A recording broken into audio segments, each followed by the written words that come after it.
A few weeks ago, I picked up this bike for free.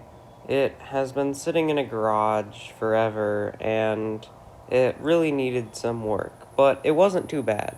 When I first got my hands on this bike, I was puzzled. I've never heard of the JZ brand. Wait, what bike is this? But after doing a little bit of research, I found that it was produced by Trek in the early 90s. Trek wanted a lower-end bike to sell in bike shops, and their solution was the Jazz brand. So they made a few bikes in the early 90s that had a lower-end components, but they still had chromoly steel frames like the other mountain bikes of the era.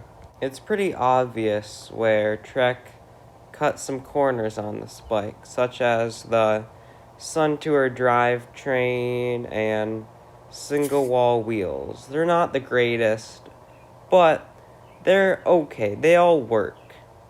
After a few years of producing the Jazz bikes, Trek decided to drop the name.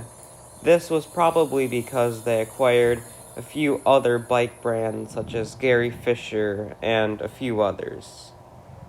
The Jazz brand doesn't have much collector value just because it was sort of a low-end bike, so it's not too desirable. But it's a bike, it has a chromoly frame like I said before, so it will live on for many years to come, being a great commuter and just a good overall bike. Hopefully this video helped you to identify the weird Jazz bike that you have.